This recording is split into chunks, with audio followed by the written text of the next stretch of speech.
తాను అన్ని విషయాలు తెలుసుకునే మాట్లాడాను అని చెప్పుకొస్తున్నాడు. పైగా సరే, కమల్ హాసన్కు తమిళ చిత్ర పరిశ్రమ అయితే అండగా నిలబడుతోంది. దీంతో కన్నడిగులకు మండిపోతోంది.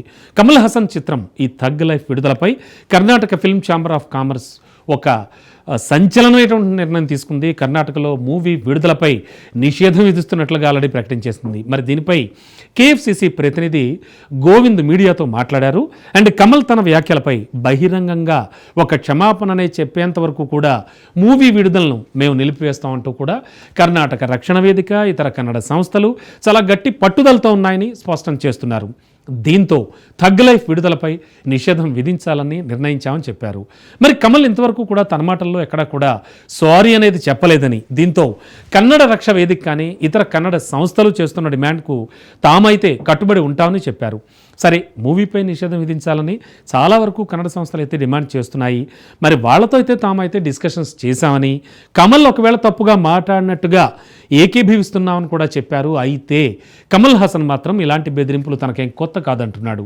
గతంలో కమల్ హాసన్ చేసిన చాలా వ్యాఖ్యలు మనకు తెలుసు. క్షమాపణలు అయితే చెప్పే ప్రసక్తే లేదంటున్నాడు. సరే, ఇదిలా ఉంటే ఇప్పుడు ఈ వివాదం కన్నడ హీరో శివరాజ్ కుమార్ను కూడా వెంటాడుతోంది, చుట్టుకుంటోంది.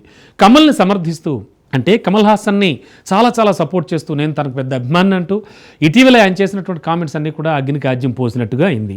మరి లోక నాయకుడిని విమర్శించడానికి బదులు చిన్న బడ్జెట్ కన్నడ సినిమాలను మీరు ప్రోత్సహించడం లేదంటూ కూడా అటు శాండ్ల్వుడ్ మీడియా కావచ్చు, ఇతర వర్గాలకు క్లాస్ తీసుకోవడం నిరసనకారులకు చాలా కోపం తెప్పించింది. దీంతో సౌమ్యుడిగా పేరున్న ఆయన్ను సైతం కొందరు టార్గెట్ చేస్తున్నారు.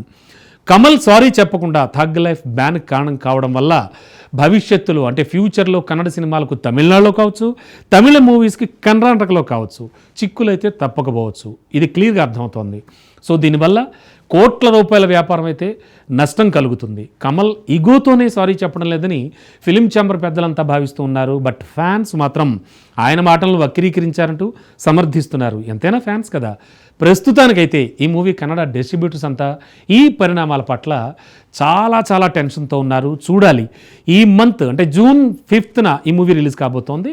ఈ లోపు కమల్ ఏమైనా స్పందించి క్షమాపణలు చెప్తారా, లేకపోతే కోట్ల నష్టాన్ని కొనుక్కు తెచ్చుకుంటారా?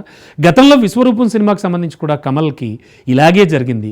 ఒక 1 వీక్ 15 డేస్ వరకు కూడా తమిళనాడులో మూవీ రిలీజ్ కాలేదు. ఇవన్నీ మనకు తెలుసు. ఈ నేపథ్యంలో థగ్ లైఫ్ మాత్రం ప్రస్తుతానికైతే కష్టాలను ఎదుర్కొంటుందని చెప్పొచ్చు. బికాస్ ఆఫ్ కమల్ ఈగో అంటున్నారు సినీ విశ్లేషకులు. Let's see what happens.